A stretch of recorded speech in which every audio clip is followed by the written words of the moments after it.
This is Authenticated, the diecast collector's podcast from Lionel Racing.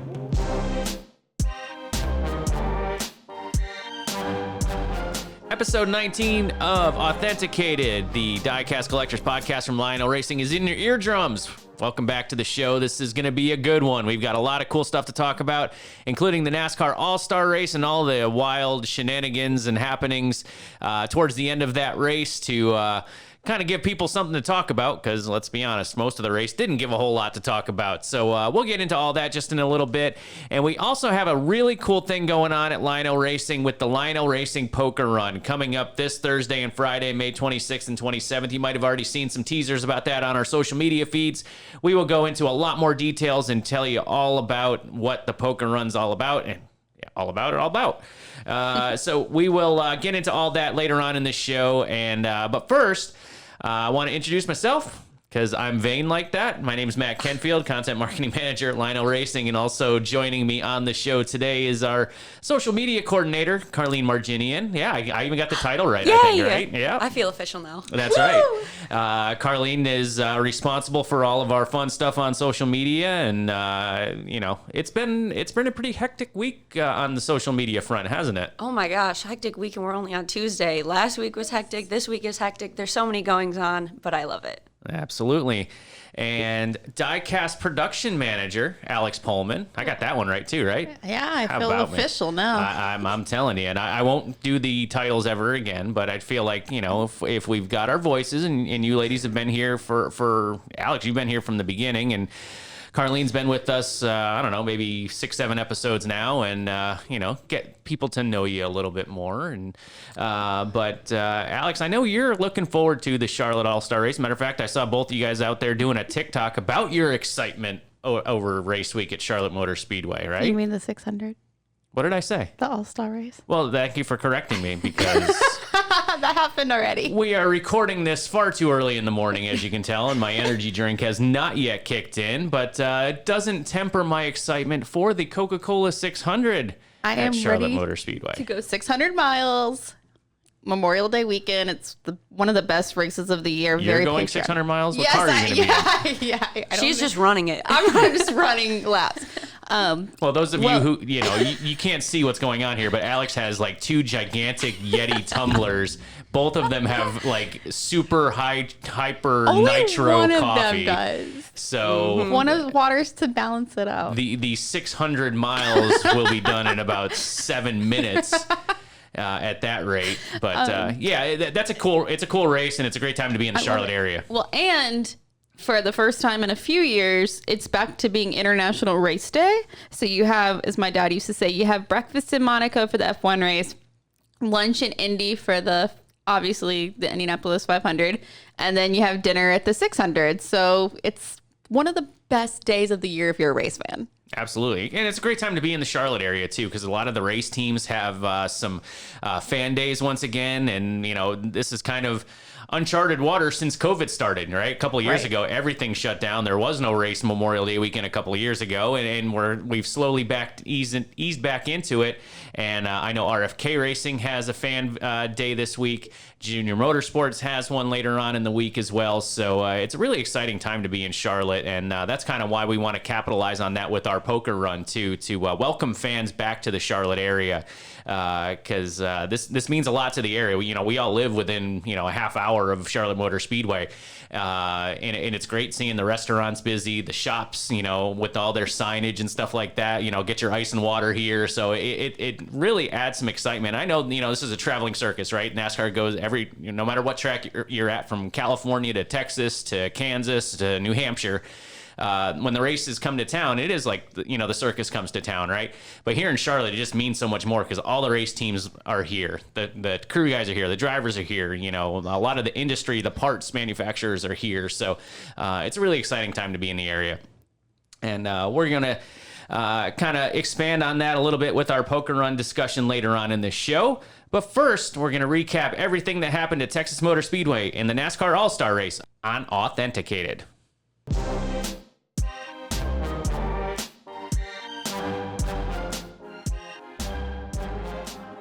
The NASCAR All-Star Race this past weekend at Texas Motor Speedway. As we all in this room here on the show kind of keep tabs on what's going on the racetrack, watching the races if we're not at them, and then following up with what social media is saying about it. And kind of a rough week on social media for for NASCAR and for the All-Star Race, but at least there was some on-track stuff that gave us something to talk about, right? Like it wasn't just single. Most of the race was kind of single file and not a whole lot of passing, but there was cars almost flipping out of the ballpark at one point, and then all kinds of hijinks there towards the end of the race. But first of all, let's talk about Ryan Blaney. And those of you who are on our email distribution list, I hope you like my little creative, that Blaney nets the All-Star Race win. Snaps to you, Matt. Yeah, I was gonna say, where's the what is it?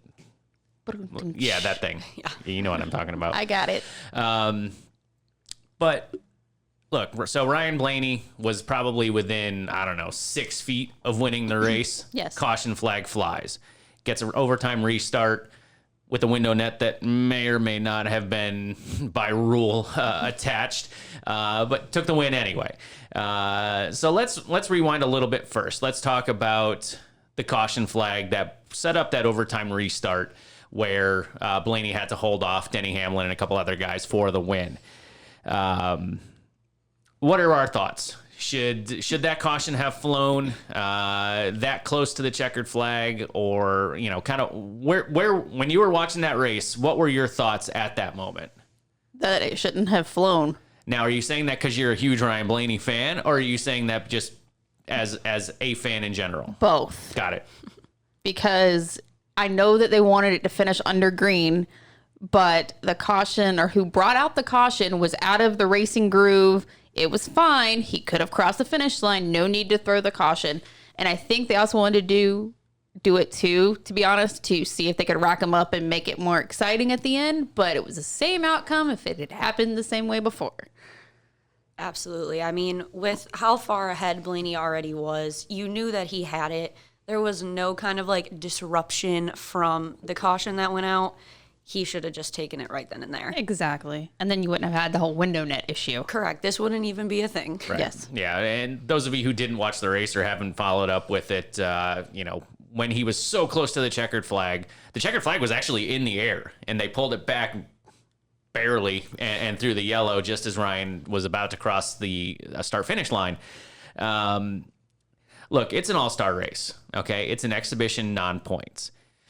So it's going to have different rules. So normally a NASCAR race, once they take the white flag, the next flag ends it, whether it's caution, checker, whatever it might be. This one was a different deal. They said pre-race that, it must finish under green. My thoughts are, though, if you are going to totally modify your procedures in the sense, for the sake of entertainment, it shouldn't be done. Okay, so that's I'm all for if you want to have different stages, maybe if you want to have inverts or something like that, but a procedural thing, with that's different than how you normally do it 36 other weekends out of the year, just to make entertainment doesn't make sense to me. And to throw, I knew with about 5 laps to go, with Blaney just checked out, I knew there was going to be a caution. I knew NASCAR was going to find a water bottle on the racetrack or something like that, because it's the All-Star Race. It's in prime time. We'll save my thoughts or our thoughts on having an All-Star Race on a Sunday night when people have to work on Monday for a little bit later. But I knew there was going to be a caution. There didn't need to be a caution right when there was, though. I think it was Stenhouse that hit the wall, right? It was Stenhouse. Yeah, that. And everyone avoided him too. So. And I know NASCAR's in a tough spot, and they hear a lot of the things that they do wrong. They don't. I think all of us in business, right? We always hear what we do wrong, but we never hear anything positive when we do something right. And that, I don't care if you work at McDonald's or Lionel Racing or NASCAR or Nike shoes, whatever it is. When you do something wrong, you hear about it. When you do something right, it's status quo. It's crickets, right? Yeah. But in this case, they're in a tough spot. And my thought is, if you feel the racetrack is unsafe with a car that's out of the way, that smacked the wall just a little bit, was able to drive and continue on, if the racetrack was unsafe enough to throw a yellow flag right there, Ryan Blaney's car is too unsafe to continue with a window net that's not latched properly. That's just my thought. That's fair. As a competitor, you can't have it both ways. You can't, NASCAR saw that Ryan Blaney's took his window net down when he thought he won. I mean, I think just about everybody thought he won. Had to try to reattach it because by NASCAR rules, you have to have an attached and a tight window net. But and normally I'd be like, okay, his window net's attached good enough. And I've been on the competition side before. I've raced, I've been on race teams. That was good enough for me, right? You take your chances. If you get into a crash, it might be bad news, but it's good enough to hopefully finish the race. But by rule, that was not how it should, that window net was not attached the way it should be. Right. So if the racetrack's too unsafe to continue under green flag conditions when a car that's completely out of the way bounces off the wall but continues on, Ryan Blaney's car is too unsafe to continue the way it was. So I disagree. I agree with what Denny Hamlin had to say after the race. Now, he was pretty aggressive about it, but, he understood, look, if he was in the same spot, he would have done the exact same thing that Ryan Blaney did. I think any racer would have. Just get it good enough and hope for the best. It's a way better option than going down to pit road and getting it fixed. But to be fair, to be fair, if you watch Letterkenny, you know that. Something Mike Joyce said on the broadcast was, I don't know if it was communicated to Blaney in like a delayed manner as far as when he thought he had won and took his net down. But in the rule book, there was, the abbreviation, in special circumstances, he could have come down in pit road and had the pit crew guy who usually locks it into place, lock it back in for him. But they weren't even going to allow him to do that. But so now he's out there on the track trying to hold up a window net. And I'm a Blaney fan, I'll say that. But, I mean, it's either you're going to black flag him or you're going to let him fix it because y'all screwed up. Well, so I think there's two schools of thought there. I think moving forward from now on, nobody's going to take their window net down until... It is confirmed, right? They see NASCAR officials on the front stretch ready to hand them a checkered flag. Correct. So any spotter on the spotter stand this weekend at Charlotte is going to tell your driver keep your stuff on, until we know for sure that this is how it is. But at the same time, and I think I saw this on Twitter, and I'm hoping that I can paraphrase this the right way. If you look back, I think it was the duels at Daytona, I don't know, maybe 10 years ago or so. Mike Bliss was in a qualifying spot. His window net fell down. They black flagged him. He missed the Daytona 500 because his window net wasn't properly attached. How can you say that he needs to pit, but Blaney doesn't? And that's, I know.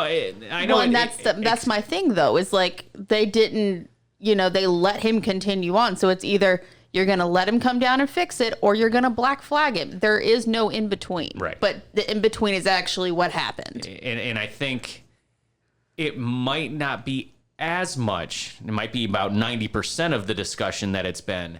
Had there not been a crash earlier in the race where Ross Chastain's right front tire basically went into the cockpit of Kyle Busch's car. Correct. You know what I mean? If Yes. that had happened with Ryan Blaney with his window net down, it'd be bad news. Absolutely. Oh, yeah. So I think that kind of spotlights the negativity or the wrongness of that call. Because of what happened an hour before that when, Correct. If that had happened to Blaney's car, yikes. So, but, and it's a tough deal because Texas Motor Speedway has gotten a raw deal and they have not put on good races no matter what generation of car it is in the last few years. And, I think NASCAR and everyone had high hopes. And I saw some tweets of an interview that Marcus Smith with SMI did with SiriusXM NASCAR Radio earlier in the week, saying that, great ticket sales. And from what he's heard, all of the fans had a great time. I don't care if there's 20 fans or 200,000 fans at a race. They're going to have a good time because they're drinking beer, they're enjoying the sport that they like. It might be a crappy race, but I've seen 10,000 races from short tracks to NASCAR through the course. And I would say I remember what happened on the track in maybe 30 of them. Right. The rest of the time, I remember what I was working, who I was with, the good times I was having, the bad time I was having, but that's the stuff that I remember, right? So I think these fans that are, for a guy like Marcus Smith, who's in the promotion business, and he's a smart guy, and, the whole SMI operation and ISC and everybody, they've got really big brains, and they all do a great job in promoting their races and their racetracks. But I think it's tough. It's a tough sell for the NASCAR fans, especially the ones that were watching at home, because I saw the grandstands. I was going to say ticket sales. Ticket sales might have been good, but attendance wasn't. Well, that's my thing. It didn't. I mean, definitely for the Open, there weren't that many people. It filled in. It's kind of like a concert where the opening acts might not have as many people in the seats, but by the time the main performer is there, the seats have filled in. So it filled in more. And I know, when it was even in Charlotte, it might not have been the best thing, but I still think more people would have, I don't see the ticket sales and the attendance being the best thing. Right. And I just feel like that's kind of a good PR spin answer that, we're hearing from fans that had a great time. Mm-hmm. Well, after you've had 7 or 8 soda pops, you're going to be having a great time, right? You don't care who's winning the race by, 100 yards or whatever. It's not a big deal. Well, if you've had 7 or 8 soda pops, you're in the bathroom the whole time. Well, right. Speak for yourself. Yeah, I mean, it depends. Maybe you're a professional at it, and you can, hold your own a little bit. But, so I don't know what the solution is. Bring it back to Charlotte. I like the idea of it traveling because the first All-Star race I can remember paying attention to, which I'm a newer fan, was when I went to the one in Bristol. And I thought it was awesome. Short track racing in general, I find super entertaining. Bristol is just good racing. And I thought it was fun that year that they messed around with the underglow. Like that was something different. Cool. And so I think that it would be an exciting idea. If it can't be in Charlotte, go journey around. Well, that or like we were talking about earlier, journey around closer to home for like the little guys, because the way gas is, and driving halfway across the country to not even make the feature, I just don't think is cohesive. So at least if you're gonna have the All-Star race, at least have it within maybe a 2 to 3 hour radius of the home base in Charlotte. Yeah, and it's a tough stretch right now, especially for the Cup Series, because they don't have an off weekend until middle of June, which Father's Day. Yeah, which we're approaching, but they haven't had an off weekend since before the season started, right? Since before Daytona. So we're on 3-4 months now of going every single weekend. And that's a tough sell. Now, when they set the schedule, they don't know the gas prices are going to be $7 a gallon for diesel to get these trucks and stuff like that. But undoubtedly, that is changing. That could have been why some people weren't at the racetrack. You know what I mean? When you've already spent some money on your tickets, maybe you're able to resell them or whatever the situation is.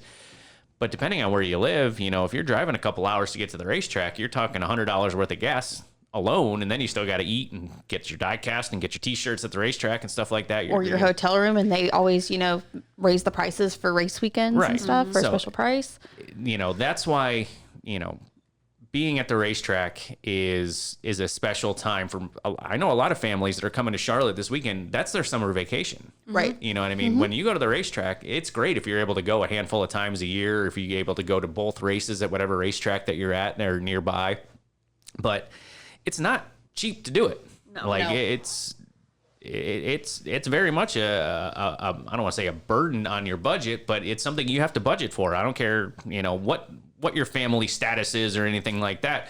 When you're taking a family of 4, and you're taking time off of work and, things like that, it's not easy to get to. So, but especially for these race teams, because they've been working so hard, and then, you feel bad for those teams that, the Rick Ware team and, some of those others that trekked all the way halfway across the country and didn't make the show, had to turn right back around, get their cars ready for Charlotte.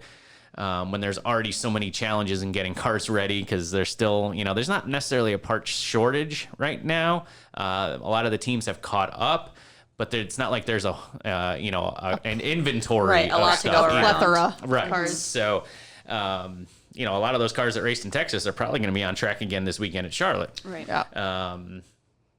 So it's a tough thing right now to be able to make that race in Texas what it should be. I'm not opposed necessarily to doing it on, somewhere else. What I also like about other sports, because I know other sports have their all-star games, stick and ball sports have all-star games in the right smack dab in the middle of the season, which is kind of what NASCAR is trying to do too.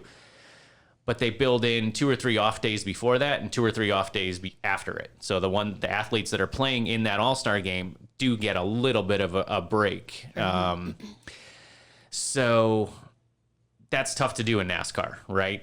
If you're going to have an all-star race somewhere, have an off weekend before it or after it. That way, if you do wreck your car or if you do travel all that way and you don't make the show, you at least have some time to reset and go about your business when you get back into your shop. Well, and see, I mean, I know Charlotte's built like Texas, but that was one good thing when it was here because it was a home base. Right. So the guys would race. I think it used to be Dover was right before. So they raced Dover and they'd be home for those days, run the race, then be home the following week, run the 600. And then, you'll go on to your Kansas or whatever it used to be on the schedule after Charlotte. But, And if you don't make the feature, then you can just go home. right. Like, you and don't it's have like to hang 20 around. minutes up the road. You're not Right. like, oh, I got to get to the plane now, fly Right. home. Yeah.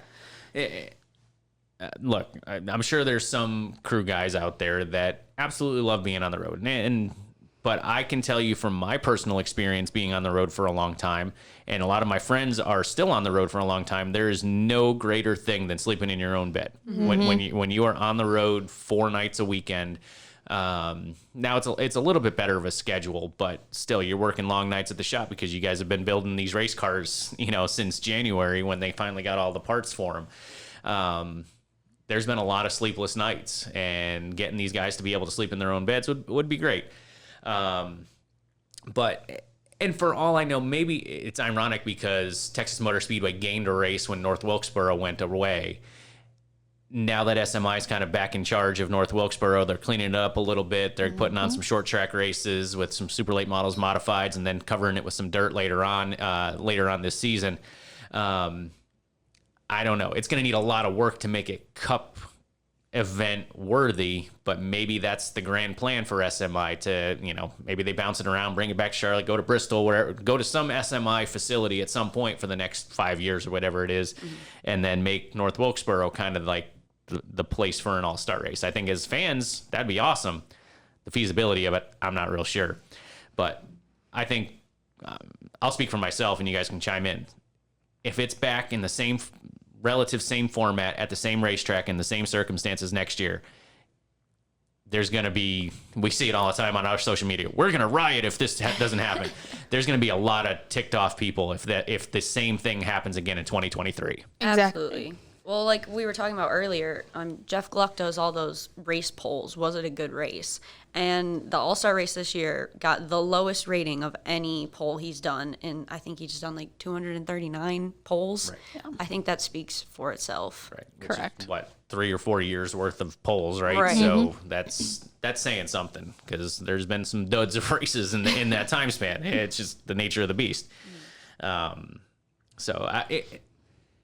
I'd just be interested to see what those 11% saw in that race. I'm not saying that they're wrong. Maybe they saw something that we didn't see. They're Blaney fans. That's what I was going to say. There's nothing wrong with that. But if you're a Blaney fan, you loved it, right? Mm-hmm. But if you were a fan of anybody else, maybe I just missed something. Maybe I mean, I was a Blaney fan, but I didn't find it very entertaining. Right. And if anybody other than Blaney won, you would have been throwing stuff at your TV, right? I was actually like going to bed. Okay, well. No, she would have. And I've broken the remote. we touched on that earlier. Look, I know that there's probably reasons. I'm sure TV had something to do with it, but let me just say, an 8 o'clock green flag on a Sunday night, on a work night, is a tough sell for your All-Star Race. Now, I know Major League Baseball's All-Star Game is at night on a Tuesday night or something like that. So, stick and ball sports fans are in the same boat when it comes to this, because I love the Baseball All-Star Game, but it's on too late. By the time it ends, it's midnight and I got to go to bed. Mm-hmm. But there were opportunities for that race to not happen on a Sunday night. Well, it was the same thing. I know they want the prime. It's kind of like with the Bristol dirt race on Easter. One, they used to never race on Easter. Two, they raced it at night at 8:30 on a Sunday night, or it's like 8 or 8:30. So I don't know what it is with all these late races, because It's a lot under of the lights. and I know they want the prime time crowd, but I can't talk. Sorry, the people who have to work the next morning might not necessarily stay up that whole time. Especially like with this All-Star Race, it kept caution, and caution is like a never-ending thing.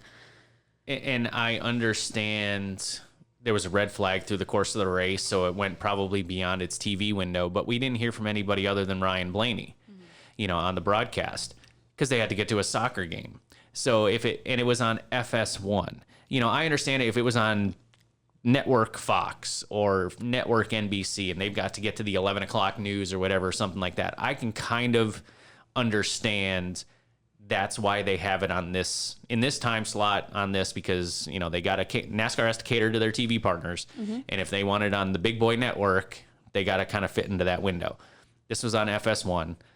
So I'm not don't get mad at me, soccer fans. I know soccer fans have a huge, there's a huge fan base for MLS soccer, and that's what they went to after the race.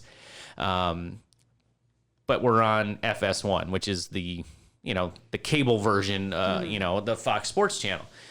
There's an FS2 that they could have probably put the soccer game on, or switched. We saw that all the time when Fox would go off the air and then Speed Channel would pick it up or something like that. They would go to, or TNT would pick it up after NBC races or something like that. Well, that's what they did going into the race, because the one baseball game on before the Open ran long, so they had to start on FS2, right, and then move over to FS1. Right. So,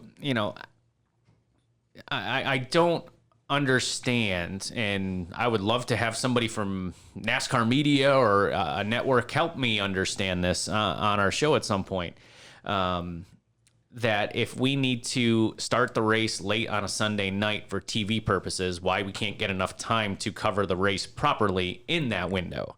Correct. I guess that's where I'm coming from. If there's good reasons enough to have it at Sunday night at 8 o'clock and we get the presentation as we as fans want to receive it, I get it. But if we don't even get the time we don't get to hear from Denny Hamlin. We don't get to hear from a lot of these guys that ran up front and maybe have good opinions. Maybe NASCAR didn't want to hear a whole lot of opinions. Maybe they couldn't get out of that race fast enough. I don't know. But no doubt about it, there has to be some kind of change. And the three of us in this room are not going to be asked into the boardroom to find out, over, in Daytona Beach or over here in Charlotte. What? Maybe we will. We will free up our schedules if we are, but so there's no guarantee on what the correct answer is, but I think we all agree that something needs to change, whether it's a drastic change or just subtle change to, just make the fans and the racers a little bit more happy than they left Texas with on Sunday. I don't think that's going to hurt anybody's feelings to do something like that.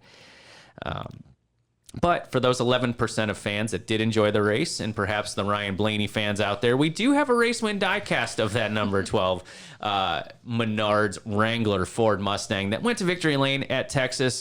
First win for Blaney in 2022 in the Cup Series. I know it's a non-points race, but his first trip to victory lane. And also his first All-Star Race win. So you Blaney fans, join Alex Pullman in ordering that tie cast. Here we go. My favorite part about Texas race wins, who knows what it is? The confetti. Yes. It's Texas shaped. Texas-shaped It's confetti. too cool. It was Texas and stars. Okay. Yeah, so stay tuned to our social media feed.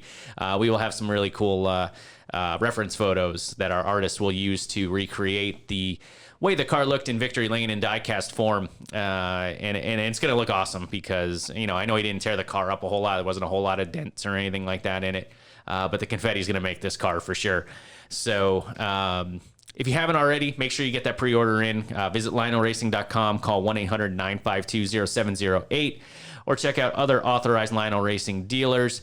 Also want to touch on real quick about the Xfinity race. Tyler Reddick took Big Machine Records to their first victory in the NASCAR Xfinity Series, and Stuart Friesen won the Truck Series race for his Halmar Friesen team at Texas Motor Speedway. Now, I know a lot of fans, especially you Stuart Friesen fans, Carlene, you're a trooper for having to deal with those Stuart Friesen fans. They are dedicated, and I got to give them props. They are. This is what we can officially say about Tyler Reddick and Stuart Friesen's win. We are exploring the possibility of offering both of those cars. Now, we'll touch on in just a couple of minutes about what that means exactly in reference to a previous car from last week that took us a while to finally be able to offer. But there are approvals that need to be given in order for us to even offer a diecast. So we need the team, the sponsor, and NASCAR's approval and everything like that to be able to offer it. So the first one was that team. So whatever the team and the sponsor, if they want us to offer it, we continue down that road. Sometimes they don't. Sometimes we don't hear back from them. I can't speak to exactly what the reasons are for these two. All I can say is that we are exploring the opportunity to offer the Tyler Reddick and Stuart Friesen Texas wins.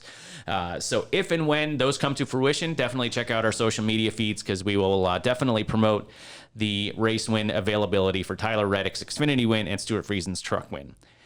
We'll get into a little bit more about that process in just a quick minute as we bring you our fresh paint segment up here next on Authenticated.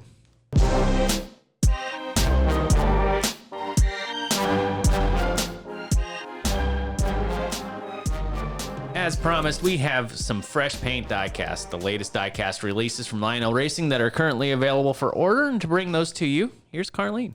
My time to shine. No. Bring it.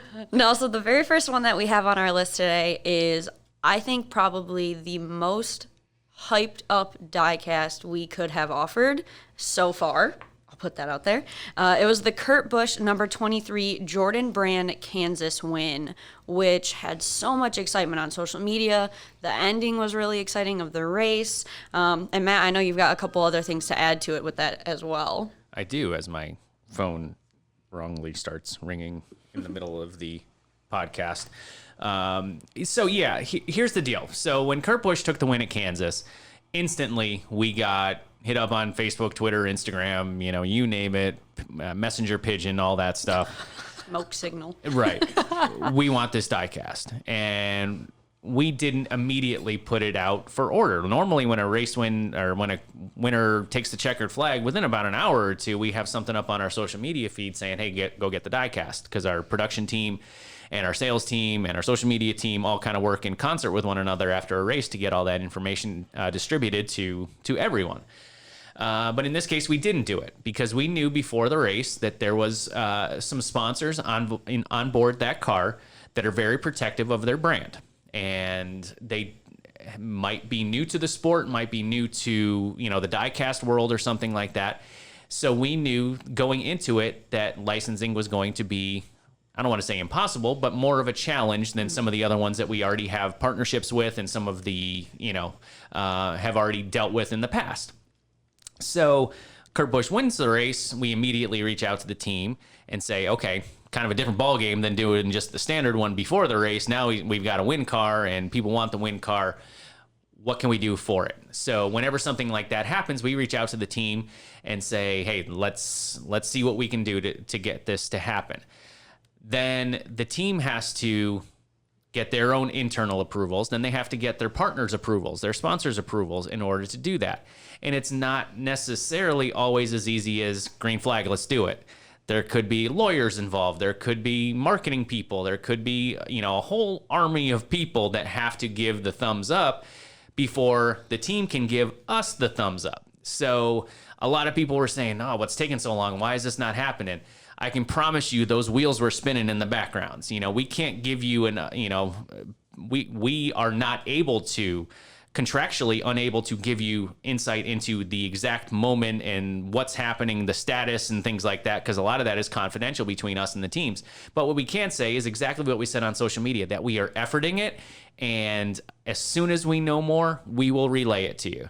And you know, I hope that the race fans understood that it wasn't us just sitting back on our heels and saying, oh, you know, if it happens, it happens. Great. You know, if it doesn't, oh, well, the fans just lose out.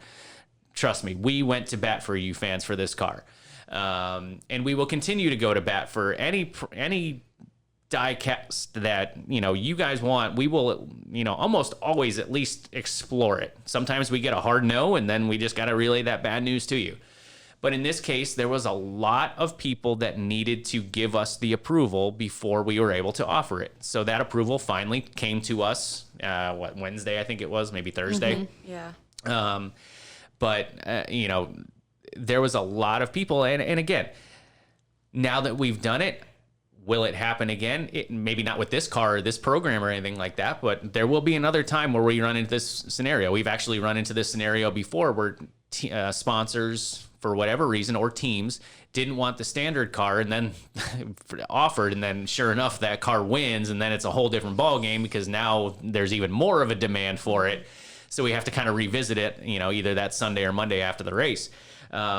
So with this Kurt Busch car, you know, we were in constant communication with 2311 Racing about it. And as soon as we got the official in writing, yes, do this, do that, you know, don't do this, don't do that, we went live with it. You know, we hit the ground running with it. So just wanted to give you folks a little bit of insight because bless Denny Hamlin's heart. He wanted to see this die cast made, and you know, he had good news, and it seemed like as soon as he tweeted, you know, hey, there's good news coming, Lionel. Everybody thought it was Denny that was the catalyst for this. Mm-hmm. No disrespect to Denny.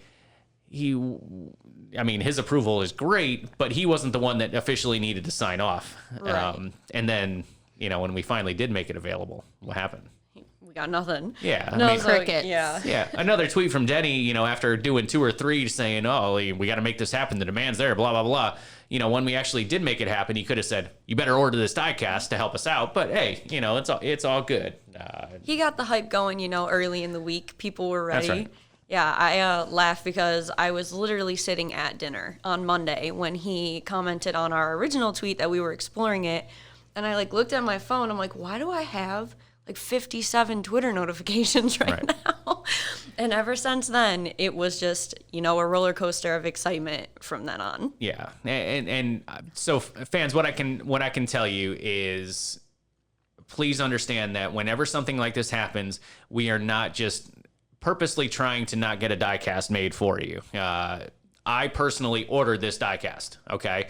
And I did as okay, well. everybody in this room has ordered this die cast. We wanted to see it happen. But again, like we said a few times on this show, and we will continue to say, we need all of the stars to align, from the teams, the sponsors, the partners, the sanctioning body, all need to align as one in order for these die casts to be offered. Sometimes that takes minutes. Sometimes that takes days. Sometimes that takes weeks. But, you know, we will continue to fight for every die cast that you folks want and that there's a demand for, like we did with this Kurt Busch car. So now that it's available, order it, because we worked hard for it, and we're going to make it look really good for you. And I hope everybody enjoys that.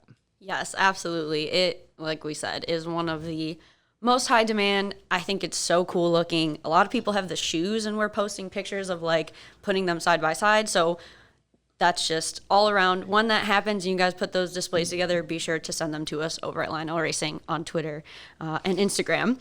But some other fresh paints that we've got, some of the NASCAR Salute paint schemes are hitting the track this weekend at Charlotte. You've got the Chase Elliott number 9 Napa Salutes, the William Byron number 24 Liberty University Salutes, the Kyle Larson number 5 HendrickCars.com Salutes, as well as the Alex Bowman number 48 Ally Salutes.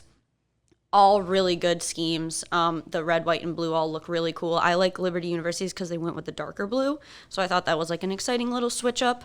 We also just got the Brad Keselowski number 6 Kings Hawaiian that ran at Dover. And again at Nashville. Oh, and it's going at Nashville too. You very rarely see a bright orange car, so I like that one a lot. The Joey Logano number 22 Verizon, he switched up his scheme a little bit. Be sure to go check that one out. Some Jeb Burton's, the number 27 Alsco for his Xfinity Series car, as well as the Arrowhead Brass. So those are both up for pre-order. We also have the Hendrick Motorsports Throwback 4-car 164 set of all the throwbacks from Darlington. And it comes in a really cool collector's box. Instead of just getting them one by one in their little typical boxes, this one's going to have that like Darlington throwback, old-fashioned vibe to it. And the last of the throwbacks that we have from Darlington that are available right now are the Chris Wright number 44, the VFW truck, which was a Ron Hornaday throwback, as well as the Spencer Boyd number 12 Rim Time truck, which was the Michael Waltrip throwback. And all of these are available, as you guys know, at lionelracing.com. You can also hit up our call center. They're always waiting to hear from you guys at 1-800-952-0708, and you can reach out to all of our other authorized Lionel Racing dealers as well. And as you guys also know, all the cars that become available, we put up on our Instagram story that day, so always be on the lookout for that. Good stuff. Definitely check those diecast out. They are all really cool and will be great additions to your collection. We're going to give you a chance to add more diecast to your collection if you're coming to the Charlotte races this coming weekend. We'll be back with more info on that up next on Authenticated.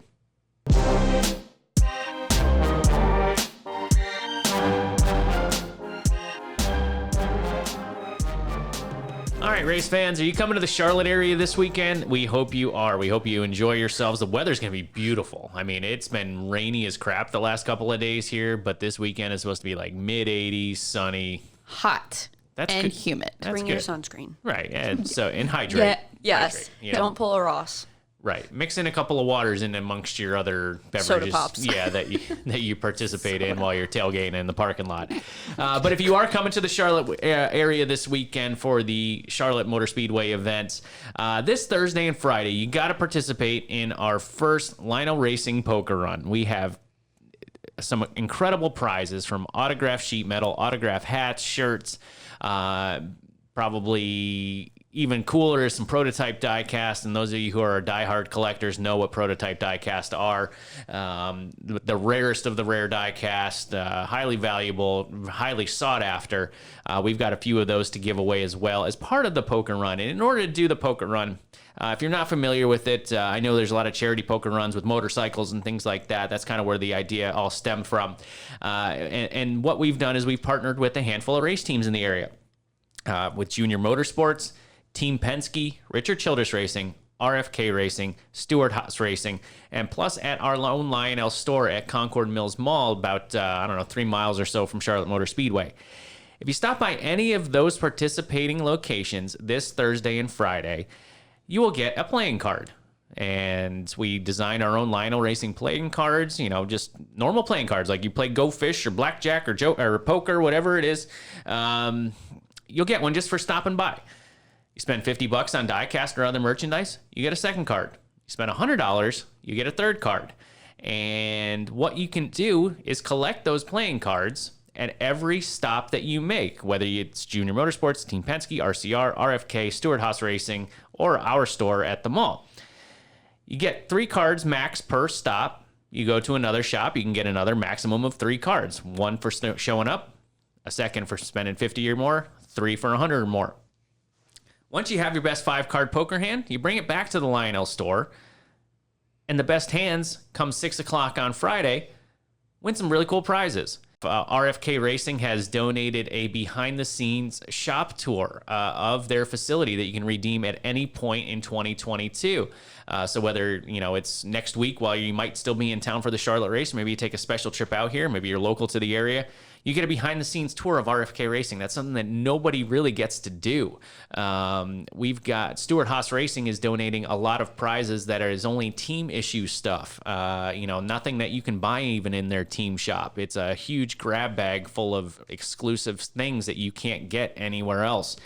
RFK also is doing some Brad Keselowski's autograph stuff, some autograph sheet metal from Chris Buescher. Junior Motorsports has donated some team uniforms, and we've got some more autographs on the way. And like I said, we've got a bunch of prototype diecast to give away as well. The more locations that you visit, the more cards that you get. Some of you might try to hit up all those shops, maybe buy a die cast or two or some t-shirts, hats, whatever it might be in order to spend $100 or more at all of them. If you do that, that's awesome. You get as many cards as you can, put together your best poker hand, and you will have a shot to win. When you do get to the Lionel store to hand in your best poker hand, we will have staff available to help you. If you're not familiar with poker and know what hand beats what or what you're looking for in a poker hand, our staff will have a chart and some information about what you need to do. They'll take all your information, and we will give you a call, and if you're not on site, and get you your prize. And it's while supplies last. Some shops have a bunch of die cast available. Everything is as merchandise is available. I know RFK Racing and Junior Motorsports have fan days, so they're going to be super busy this week. And this poker run is only on Thursday and Friday, so that you can hand in those poker hands by 6 o'clock Friday to the Lionel store. All of this information is on our website, lionelconcord.com. So there's maps to all the facilities. There's more details about how the poker run works. And already a lot of the teams have gotten behind it on social media. Some of the fans are pretty excited about it, whether they're local or just traveling into the Charlotte area for the Coca-Cola 600 racing weekend. And it's going to be a lot of fun. We've had some really strong feedback from the race teams that are participating, and it's great. Like we talked about earlier in the show, it's great just to be able to have fan experiences again at these race shops. It's been so long since a lot of them were even open. And there's still a couple of teams that we talked to about this process that don't have their fan zones open just yet. So those that are participating are welcoming their fans back in with open arms, and it's great to see. And hopefully we get to see a lot of you folks here at the Lionel Racing Poker Run or just in the Charlotte area in general. Our team is going to be at all these race shops between Thursday and Friday, taking some pictures, some videos, so you might be the star of a TikTok or something like that if you're so inclined. Consider that an extra prize too, right? You get to be on our social media. Yeah, I mean, if you can be on our Instagram or our TikTok, man, that makes you a superstar. As the two ladies in my room are like the stars of the show every time. Ooh. Yeah. If you see me and you want to be in a TikTok, come let me know and we'll make something happen. Right. So how big is this?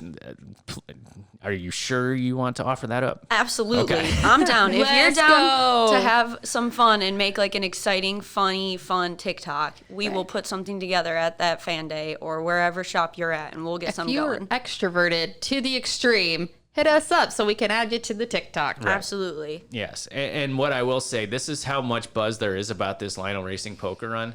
Tricky, the mascot from Pocono Raceway, is making a trip from Pocono to participate in the poker run. He will be he's supposed to be, I mean, it takes a while for Tricky to get mosey on down here from the Pocono Mountains. But we heard from the folks at Pocono, and they're like, man, we want to be involved in this. So you might have to just keep your eyes peeled for Tricky to show up at one of these locations as well. And if we do get Tricky there, we might have to add if you get your selfie made with Tricky or something, you get an extra card or something. So Yeah, that'd be hype. we'll see if we can do something. If we do that, we'll do that on our social media. But no matter what, like I said, it's a maximum of 3 cards per shop. You have to have a 5-card hand. So you will have to visit at least 2 locations that are participating in the poker run in order to make a poker hand. And again, if you missed it, LionelConcord.com has all this information.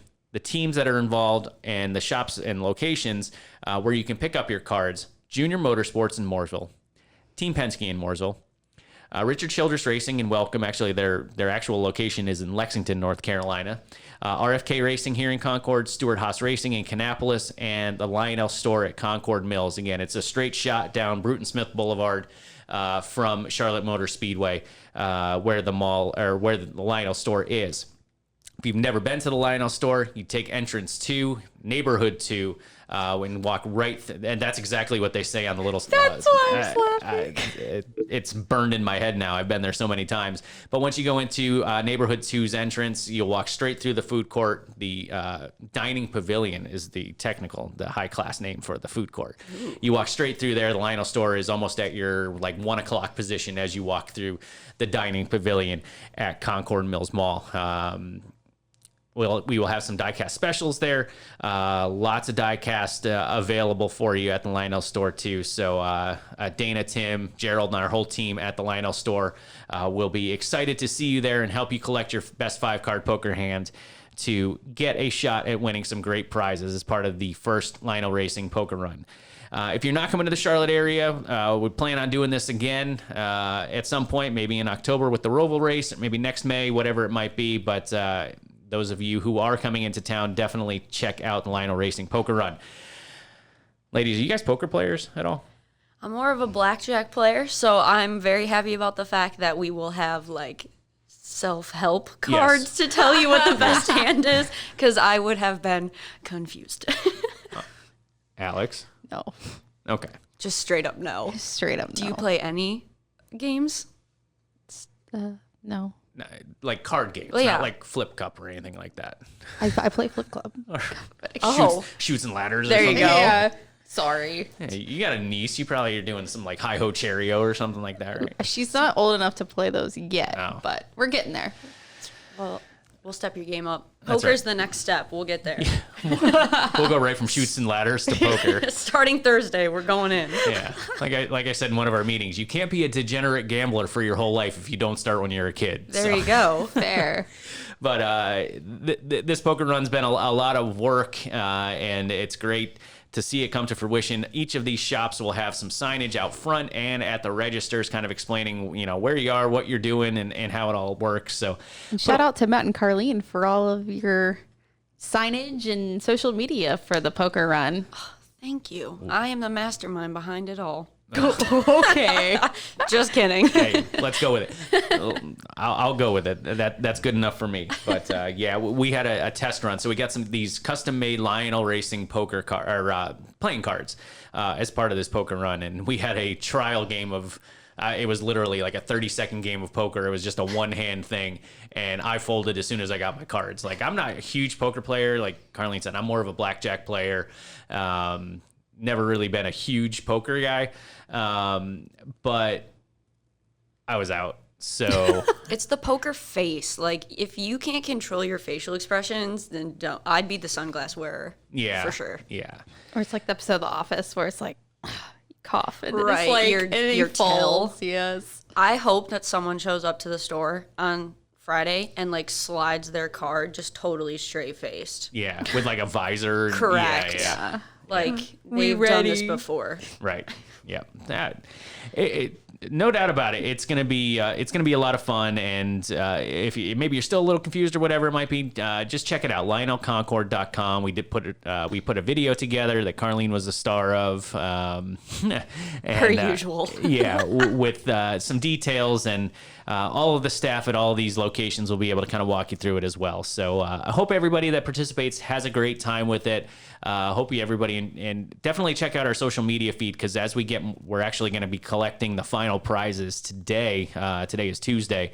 Once we get all the prizes, we're going to take pictures of them, put them all through our social media feeds, so everybody gets excited about what they are and hopefully wants to participate for their chance to win some of these prizes as well.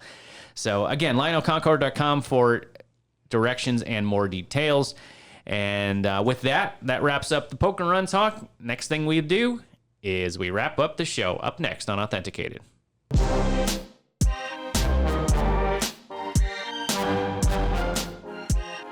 Before we call it a day here on Authenticated, we've got to go through our last lap highlight of the week. Each of us will give our opinion on something that happened this past week in the world of NASCAR, in the world of diecast, whatever it might be. And to kick things off, Alex Pullman. So I always look forward to the All-Star intros for the feature. And I really would like a lot of the drivers to be on the same level as like AJ. Because, I mean, it's fun. It's an exhibition Same level race. as AJ is in like 4 feet tall. Sure.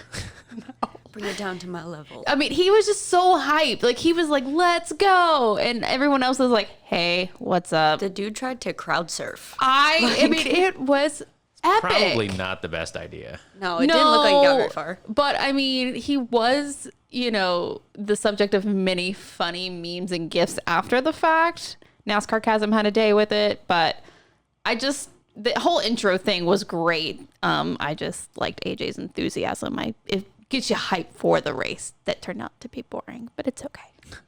At least you had the intros, right? That was exciting. Yeah.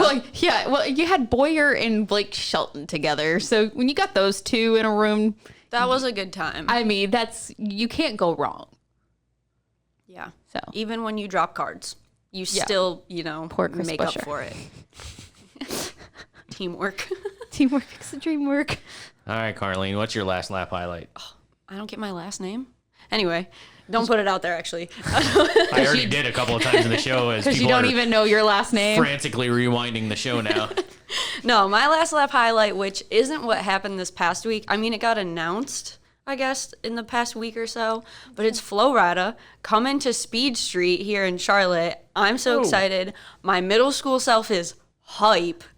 Let me tell you, I'm about to break it down. I have all those lyrics still stuck in my head. I'm just going to ask, were you going to pull out the apple bottom jeans and the boots with the fur? I am. Oh, I can't wait to see this. What boot brand? No. No, I cannot wait. I just think Speed Street in general is going to be really exciting. I've never had a chance to go. I moved down here in 2020. It didn't happen then. Last year, I feel like they had some version of it, but it was really small and like I didn't even know where it was. So with it being right here at the track this year, I cannot wait. I think they've got some great performers, but Flowrida tops the chart for me.